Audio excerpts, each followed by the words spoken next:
마태복음 16장 18절로부터 22절입니다. 또 내가 네게 이르노니 너는 베드로라. 내가 이 반석 위에 내 교회를 세우리니 음부의 권세가 이기지 못하리라.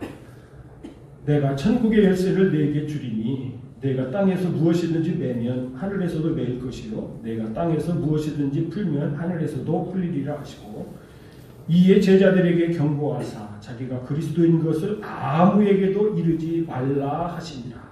이때부터 예수 그리스도께서 자기가 예루살렘에 올라가 장로들과 대제사장들과 서기관들에게 많은 고난을 받고 죽임을 당하고 제3일에 살아나야 할 것을 제자들에게 비로소 나타내시니, 베드로가 예수를 붙들고 항변하여 이르되 주여 그리 마옵소서. 이 일이 결코 죽게 미치지 아니하리이다. 아멘. 지난주에는 저희들이 마태복음 16장 16절 말씀을 이렇게 상고하면서 주는 그리스도시요 살아계신 하나님의 아들이시니이다 하는 이 말씀이 베드로의 신앙 고백이 아니라 하나님의 계시다라고 하는 그 의미를 살펴봤습니다. 이것을 강조할 수밖에 없는 이유가, 우리는 보통 일반적으로, 저도 그랬었고요. 우리가 일반적으로 어떻게 생각하죠? 저 말씀을 가지고 저것이 바로 베드로의 신앙 고백이기 때문에 우리들도 우리 예수님을 그리스도로 고백하고 그분이 살아계신 하나님의 아들로 믿으면은 그 믿는 사람이 두세 사람이 보면 그것이 뭐가 된다고 생각하죠? 교회가 된다고 이렇게 생각합니다. 저도 얼마 전까지 그렇게 생각을 했었는데, 이것은 굉장히 귀한 말씀인데 사실은 베드로의 신앙 고백이라고요? 아니라고요? 아니고 하나님께서 계시해 주신 것이다 라고 하는 것이죠. 여러분, 이것을 베드로의 신앙 고백으로 아는 것하고 하나님의 계시로 아는 것하고는 굉장히 틀려요. 왜 하나님의 계시지요? 그 다음 말씀 17절 말씀에 예수님께서 야 너희들 이거 착각하지 마. 이건 베드로의 신앙 고백이 아니라 하나님의 계시야. 하나님의 계시야. 이렇게 말씀해 주셨잖아요. 바요나 시모나. 바요나 시모나. 시몬은 누구지요? 베드로의 본명입니다. 베드로의 본명. 이 베드로의 본명이 시몬이에요. 시몬. 시몬하고는 틀리다고 말씀을 드렸죠. 야곱의 12 아들 가운데 시몬이 있는데, 시몬은 하나님께서 들으셨다라고 하는 그 히브리 의미를 가지고 있는 것이고, 이 시몬은 이건 히브리어가 아니라 헬라어입니다. 헬라. 시몬. 시몬은 뭐라고요? 광야, 흑부스러기. 그래서 이 시몬이라고 하는 이름은 그렇게 좋지 않아서 예수님이 베드로를 처음 만났을 때, 그때가 언제죠? 요한복음 1장 42절에 가서 보시면은 이 예수님의 12 제자님 가운데 이렇게 형제들이 있죠. 안드레와 누구죠? 베드로. 야고보와 요한은 형제입니다. 안드레가 먼저 예수님을 만나서 그분이 선지자인 것을, 그리스도인 것을 깨닫고 자기 형님한테 찾아가서 내가 선지자를 만났습니다. 그리스도 선지자를 만났습니다. 당신도 와보십시오. 그랬더니 예수님께서 뭐라고 말씀하시지요? 너는 누구라고요? 요한의, 우리 성경에는 아들이라고 되어 있는데 요한의 아들이 아니라 휴고스가 뭐라고요? 아들이라고 번역할 수도 있고 후손이라고도 번역할 수 있고 제자라고도 번역할 수 있고, 이렇게 번역이 여러 가지로 번역이 되는데, 특별히 요한복음 1장 42절에서는 휴고스를 아들로 번역을 하면 안 되고 제자로 번역을 해야 돼요. 그래서 너 침례 요한의 제자 시몬이었지, 이제 내가 네 이름을 베드로라고 개명해 주겠다. 그렇게 하고서 예수님께서 베드로라고 부르지 아니하고 계속해서 뭐라고 불러요? 시몬이라고 불러요. 오늘 본문에서도 시몬이라고 불러요. 시몬아, 너 헛부스러기야. 누구의 아들? 바르 요나. 요한의 아들이 아니라 바르 요나의 아들 누구라고요? 시몬아, 내가 복이 있도다. 이를 네게 알게 한 이는, 우리 성경에는 알게 한 이라고 이렇게 번역되어 있는데, 이게 알게 한 이로 번역이 되어서 우리가 좀 이 말씀을 느끼는데 감동이 좀 덜해요. 아, 베드로가 예수님 따라다니면서 예수님이 그리스도시요 살아계신 하나님의 것을 평소에 깨닫고 있다가 너희들은 나를 누구냐고 하느냐, 그럴 때에 저는 그리스도시요 살아계신 하나님의 아들이십니다, 이렇게 고백했다고 생각하는 것이죠. 그런데 예수님께서는 그게 아니라는 얘기예요. 베드로가 주는 그리스도시요 살아계신 하나님, 여기서 그리스도는 어떤 그리스도이시라고요? 제사장 되신 그리스도, 이제 십자가에 못 박혀 죽으시고 3일 만에 살아나실 그 그리스도라고는 생각지 않고 있었다는데, 하나님께서 계시하셔서 아포칼립토, 여러분 이 아포칼립토라고 하는 것은 동사예요. 계시하다인데 명사는 아포칼립시스. 이 아포칼립시스라는 것은 이 두 단어가 합쳐진 거예요. 아포라고 하는 단어하고 칼립시스라고 하는 단어가 합쳐졌어요. 이 아포라고 하는 단어는 떼어낸다라고 하는 단어고요. 칼립시스라고 하는 것은 이렇게 덮다, 커튼을 치다 이런 뜻이에요. 뚜껑을 닫다 이런 뜻이에요. 그러니까 하나님께서 계시하셨다라고 하는 것은 이렇게 뚜껑을 닫아놓은 것을 어떻게 했다고요? 열었다는 얘기예요. 열었다. 그러니까 여러분 이 계시가 굉장히 중요한 단어죠. 그래서 이 번역을 계시하신 이는 혈육이 아니요 하늘에 계신 아버지시니, 이렇게 우리 성경에 계시라고 번역이 되어 있으면은 16절을 많이 오해하지 않으실까? 아하, 이건 베드로의 신앙 고백이 아니라 뭐라고요? 하나님이 계시구나.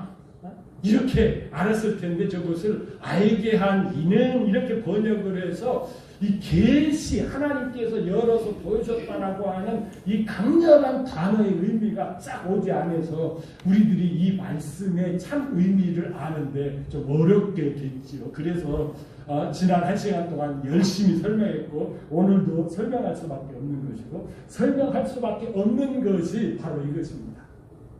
우리가 이렇게 성경을 보다 보면은 우리가 생각할 때는 좀 예수님께서 이거 많은 사람들에게 좀 알려 이러고 싶은데, 오늘 본문에도 뭐라고 말씀하셔요? 아무에게도 이르지 말라 하고 경고까지 하셔요. 아무에게도 이르지 말라. 회당장 야이로의 딸을 죽은 자 가운데에서 소생시키시고서도 뭐라고 그래요? 알리지 말래요. 알리지 말래. 우리는 어떻게 해요? 막 알리고 싶은데. 막 알리고, 또 예수님께서 막 그렇게 알리지 말라고 그러면 또 어떤 사람들은 막 또 알리잖아요. 그런데 왜 알리지 말라고 할까? 여러분, 여기에 대한 해답이 사도들과 계시와의 연관성이 있습니다. 여러분, 이 갈라디아서 1장 11절에 가서 보시면은 사도가 아니라고 계속해서 공격을 받았던 여러분 바울이라고 하는 분이 이렇게 말씀하십니다. 형제들아, 내가 너희에게 알게 하노니 내가 전한 복음은 사람의 뜻을 따라 된 것이 아니니라. 이는 내가 사람에게서 받은 것도 아니요 배운 것도 아니요 오직 예수 그리스도의 뭐라고요? 계시다. 에베소서 1장 1절에 가서 보시면은 사도 바울 선생님이 나는 사도야 라고 하는 것은 하나님의 뜻대로 되었다고 말씀을 하셨는데, 갈라디아서 1장 11절에 와서는 나는 계시를 받은 사람이기 때문에 뭐라고요? 사도라고 생각하고 사도라고 증거하는 것이죠. 우리가 보통 사도를 어떤 사람을 사도라고 그러지요? 예수님이 이 땅에 오셔서 3년 반 동안 사역을 하실 때에 제자로 따라다녔던 사람이 사도라고 우리는 일반적으로 알고 있습니다.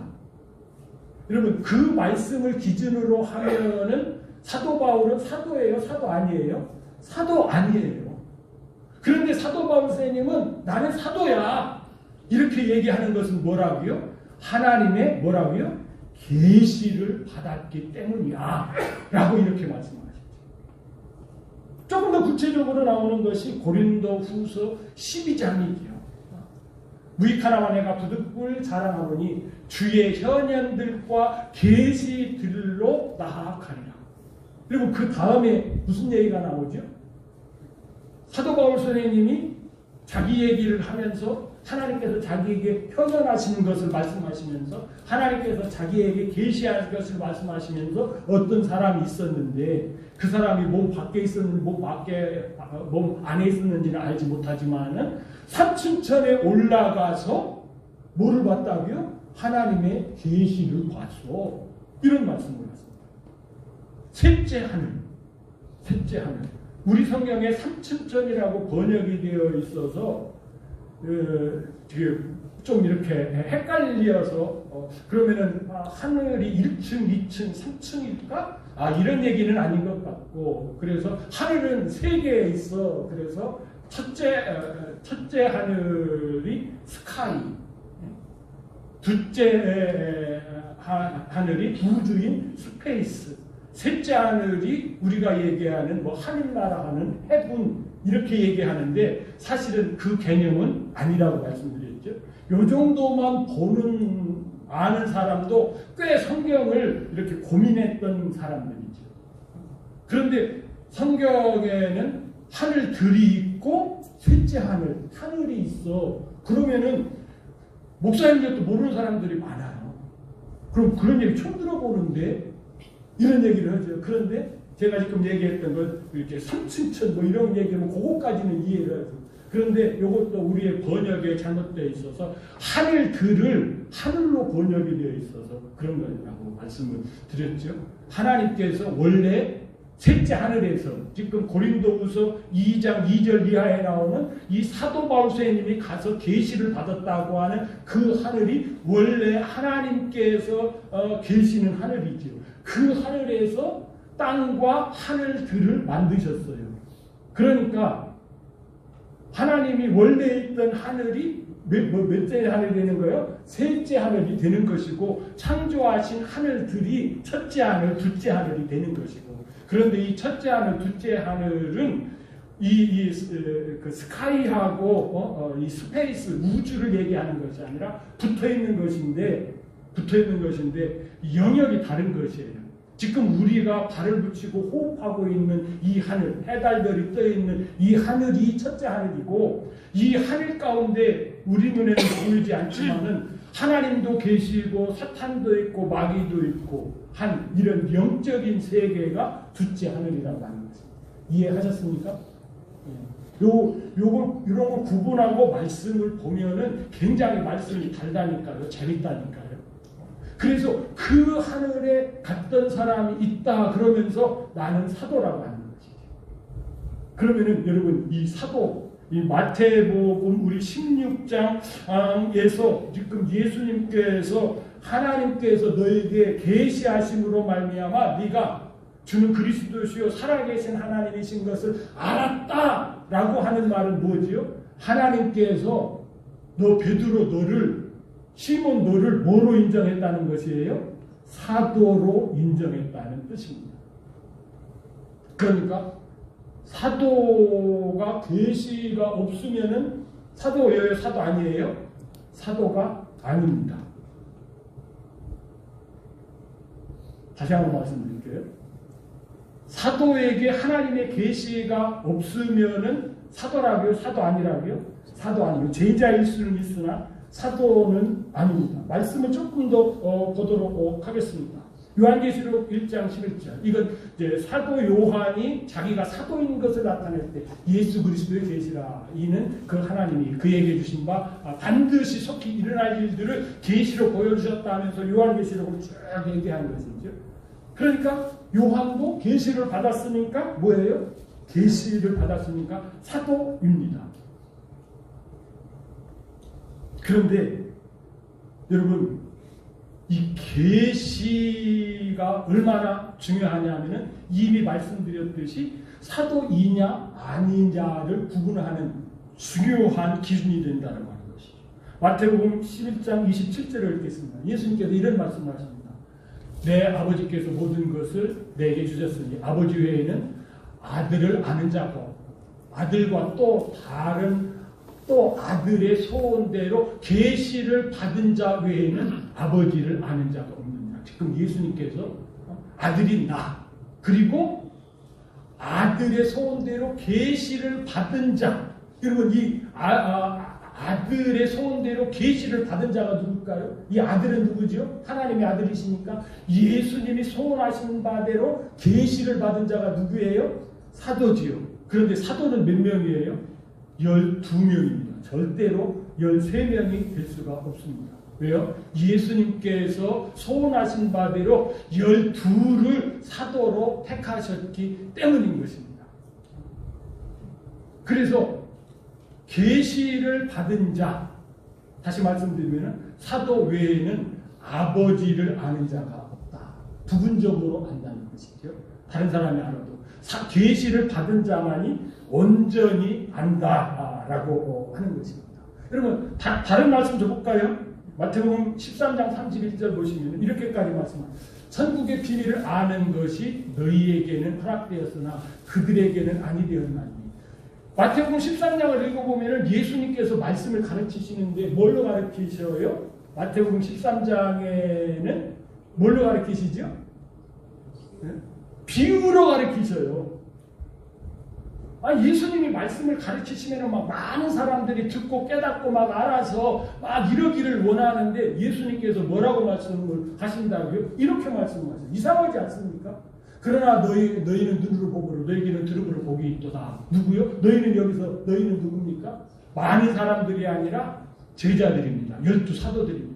내가 진실로 너희에게 이르니 많은 선지자들과 의인들이 너희가 보는 것을 알고자 하였어도 알지 못하였고 너희가 듣는 것을 알아듣고자 하였어도 알아듣지 못하였느니라.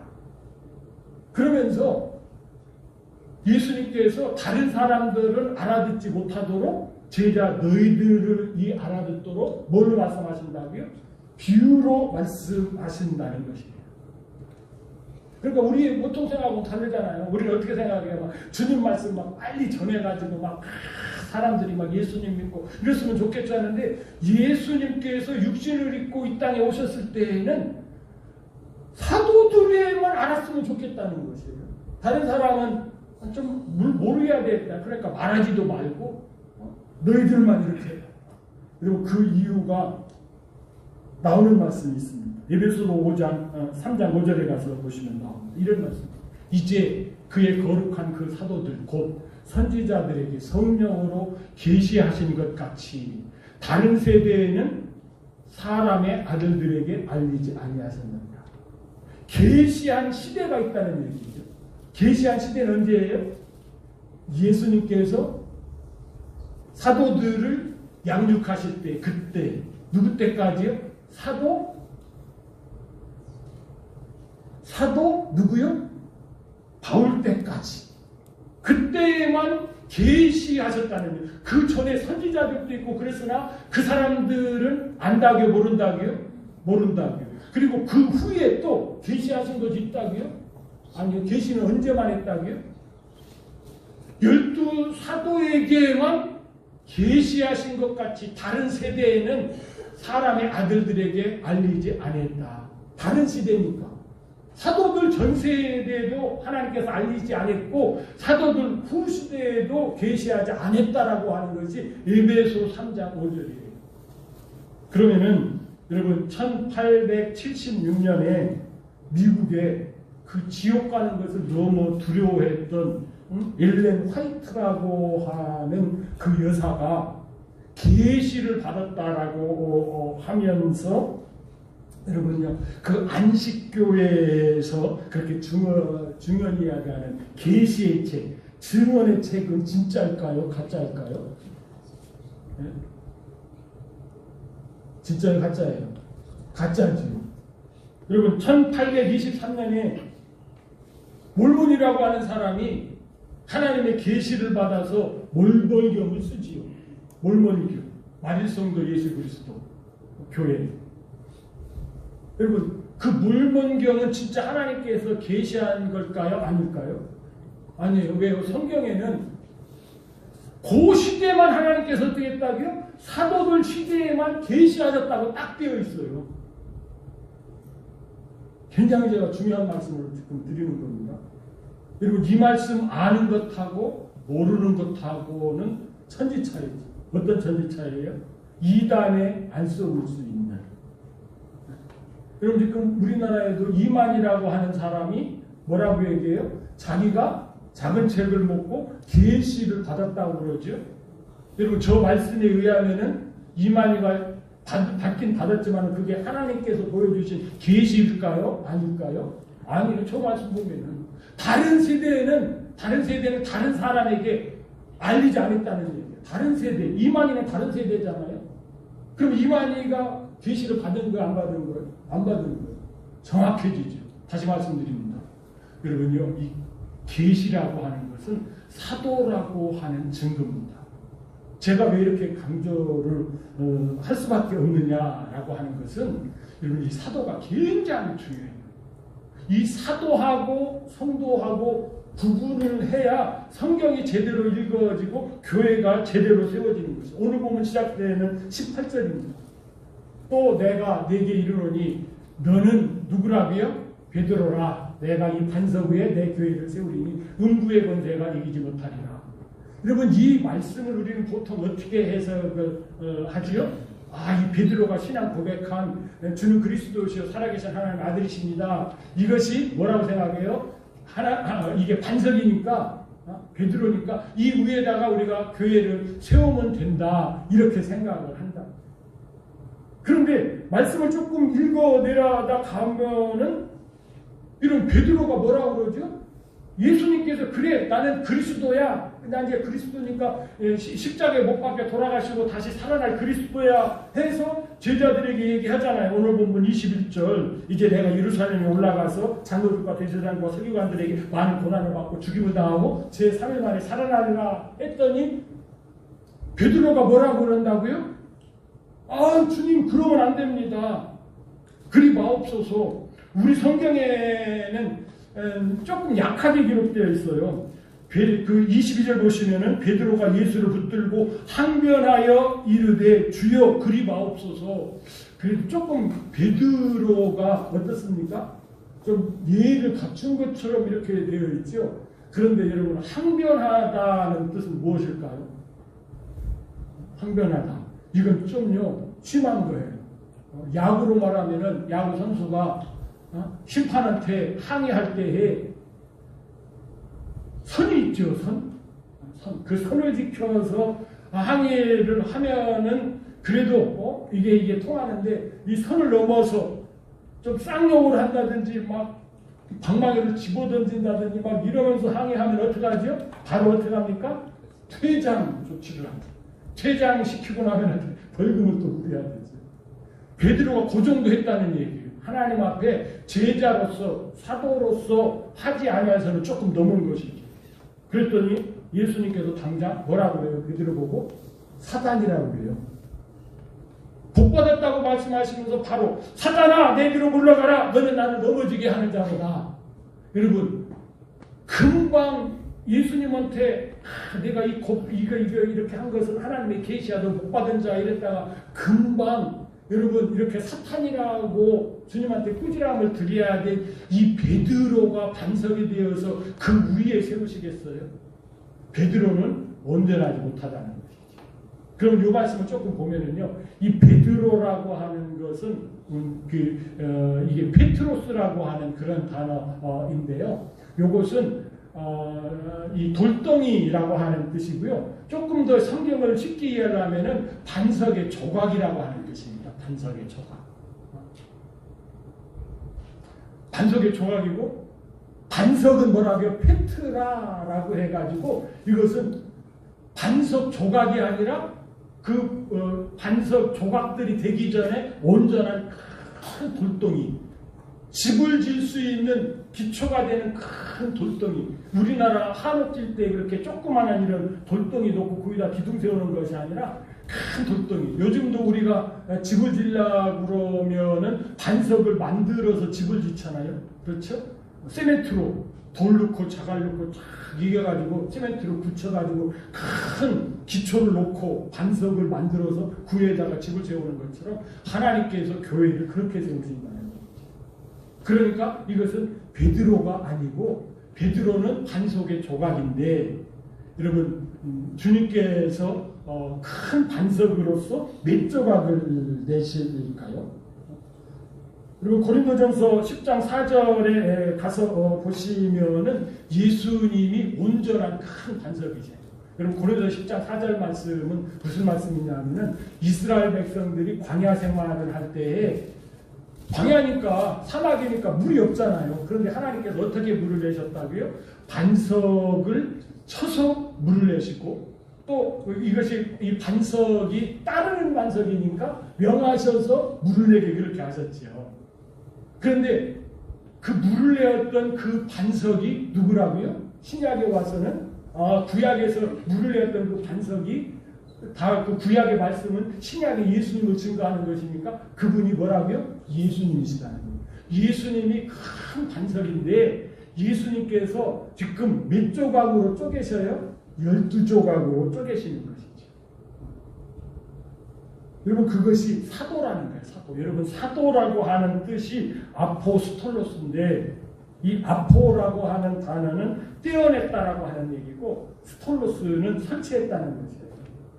예수님은 엄청나게 큰 거기 때문에 한꺼번에 옮겨서 우리에게 주기에는 너무 커서 감당을 못하는 거예요. 예수님의 제자들이. 그래서 12조각을 내어서 베드로에게도 한 조각 주고 안드레에게도 한 조각 주고 도마에게도 한 조각 주고 이렇게 12제자에게 이렇게 한 조각씩 주었는데 감당을 못했던 제자가 있죠. 그게 누구죠? 가룟유다죠.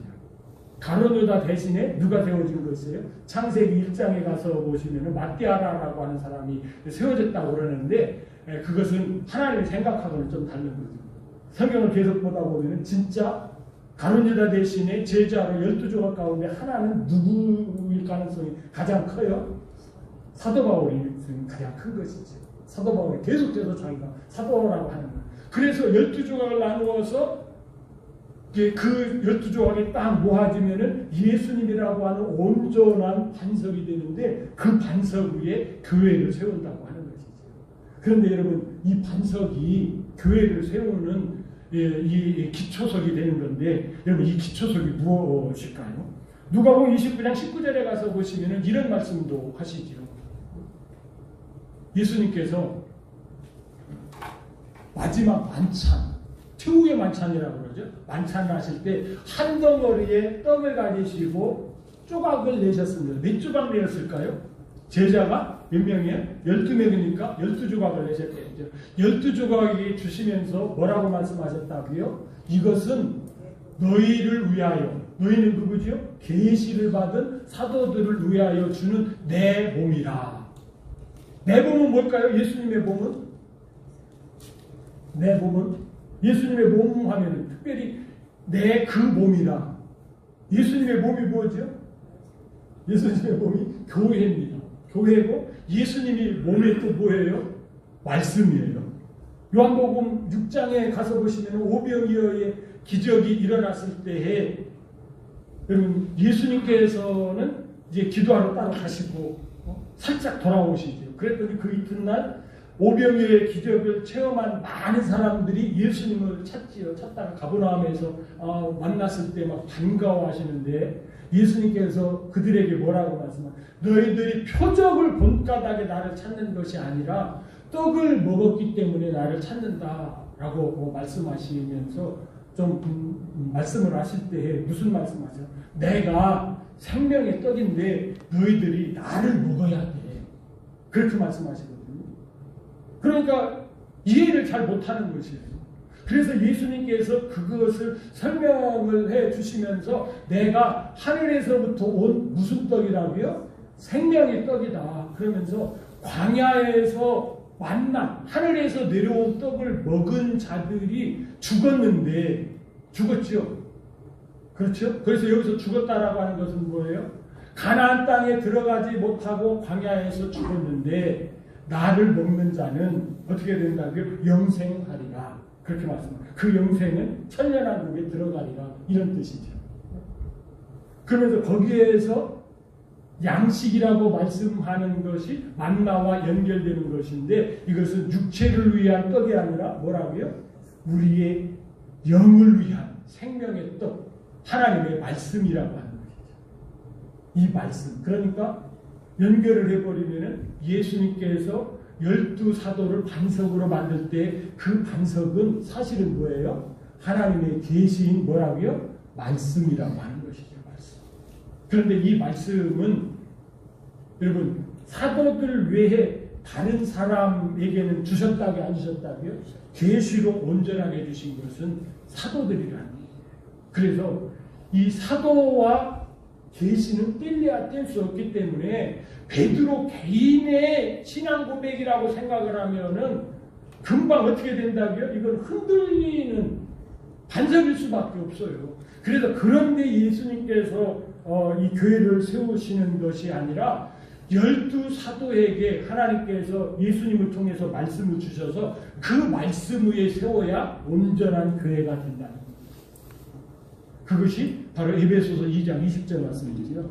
너희는 사도들 곧 선지자들의 기초석 위에 세우시고 입은 자들이라. 사도들, 12사도들이 온전하게 보죠. 그래서 신약성경이 무엇입니까? 이 신약성경이 바로 12사도들이 계시를 받아서 글로 이렇게 남겨놓으셔서 우리들에게 주신 기초석이 되는 것이죠. 하나님의 말씀이 되는 것이다. 그러니까 여러분 이 사도 요한까지를 통해 죄송합니다. 사도 베드로를 죄송합니다. 이 사도 바울을 통해서 주시는 것까지 딱 이렇게 합쳐지면은 이게 뭐여야 되는 거예요? 온전한 반석이 되는 것이죠. 그 위에 더 이상 첨부할 것이 없어요. 뺄 것도 없고 온전하게 되어 있기 때문에 그 위에 다른 것이 들어가면은 주님께서 원하시는 교회가 아니다. 그래서 이 계시를 얘기하는 거예요. 그런데 이 계시는 다른 시대에는 주어졌다고 안 주어졌다고요? 성경상으로 보면은 주어진 적이 없다. 어떤 계시요? 기초석이 되는 계시는 안 주신 것이에요. 그런데 여러분 우리가 이렇게 일상적으로 이렇게 사용할 때에 교회 기초석이 되는 것이 아니고 우리가 이렇게 신앙생활을 할 때에 계시는 주실까요? 안 주실까요? 그거 주시는 거죠. 여러분 그 차이를 좀 느끼시려고 그러면은 여러분 고린도전서 13장 사랑장을 보시면서 이제 예언도 패하고 방언도 패하고 쭉 하면서 온전한 곳이 올 때에는 할 때 이 온전한 것이 무엇이에요? 이제 요한계시록까지 합쳐진 온전한 성경을 얘기하는 것이고 그 앞에 나오는 예언이나 이런 것들은 뭐예요? 이런 것들은 개인적으로 우리가 신앙생활을 할 때 내가 결혼을 해야 돼요. 그런데 저 자매가 마음이 들어. 내한테는 마음이 드는데 하나님께서 나한테 짝지어 주실 자매인지 아닌지는 내 마음에 든다고는 모르잖아요. 그럼 어떻게 해야 되죠? 하나님께 기도를 하는 거죠. 하나님, 저 자매가 하나님께서 나에게 짝지어 줄 그런 배필로 하나님께서 이렇게 예정하신 자매니까 할 때에 기도하면 하나님께서 계시를 주셔요, 안 주셔요? 주셔요. 응답을 주시잖아요. 아니 내가 사업을 해야 되는데 내가 이런 쪽에 재능이 있어서 이런 사업을 하고 싶은데 이것이 하나님께서 허락하셨는지 안 하셨는지 그리고 이거 기도하면은 하나님께서 응답 주셔요, 안 주셔요? 주셔요. 그런데 이런 계시는 여러분 우리가 신앙생활을 하면서 하나님의 말씀을 따라가는데 필요한 이런 계시고 교회의 기초석이 되는 계시는 누구로부터 끝났다고요? 사도들로부터 끝났다. 이것을 착각하면 안 된다는 거예요. 이걸 착각하면 자칫 잘못하면 이단의 유혹에 넘어갈 수 있고 또 잘못된 교회를 세울 수가 있다라고 하는 것입니다. 그래서 오늘 제가 이것을 강조할 수밖에 없고, 그러기 위해서는 교회가 완성된 것을 공언할 수 있어요. 요한계시록 21장 4절 말씀하시면은 그 성 어떤 성이에요? 새 예루살렘 성이죠. 이 성곽에는 12기초석이 있는데, 왜 12개예요? 12사도니까. 12사도로서 이게 온전한 기초석이 있는데, 그 위에는 그 어린 양. 요한계시록에서 예수님의 이름이 뭐예요? 어린 양이에요. 어린 양. 예수님을 다 어린 양이라고 해요. 어린 양의 12사도들의 12이름이 있었다. 그러니까 13이 아닙니다. 11도 아니에요. 딱 12를 맞췄는데 그 12이름이 딱 있어서 12사도와 그 위에 세워진 성도와는 구별이 딱 되는 것을 보게 되는 것입니다. 여러분, 이것을 우리가 분명히 알아야 주님께서 원하시는 교회가 무엇인지를 우리가 확실히 알고, 그렇구나. 예수님이 몸인데, 그렇다면 머리는 뭐죠? 머리는 누구죠? 목사님이 교회의 머리인가요? 아니요. 목사님도 뭐지요? 몸일 뿐이에요. 머리는 누구죠? 예수님이 머리예요. 예수님. 이거 헷갈리면 안 돼요. 그래서 몸은 누구의 지시를 따르는 거예요? 예수님의, 하나님의 지시를 따라서 움직이는데, 하나님께서는 그 지시를 뭘로 움직인다고요? 기초가 되는 말씀을 기본으로 깔고 역사를 한다라고 하는 것입니다. 그래서 이 교회론이 참 중요한데, 많은 부분에 있어서 조금 이렇게 미약한 부분이 있어서 지난주에 이어서 이번 주에도 이렇게 말씀을 드렸고, 다음 주에도 교회를 조금, 이제 오늘 말씀 가운데 보면은 또 이해하기 힘든 거 19절이잖아요. 그 열쇠, 천국 열쇠를 준다라고 하면서 뭐 땅에서 매면 하늘에서도 매고, 땅에서도 풀리면 하늘에서 풀린다. 이 땅이 뭐지? 하늘이 뭐지? 이런 것들을 이제 우리가 또 살펴야 주님께서 원하시는 교회를 우리가 온전히 이렇게 그릴 수 있어서 다음 시간에도 이 부분을 살피도록 그렇게 하겠습니다. 이러다 보니까 또 시간이 좀 길어졌네요. 우리 자리에서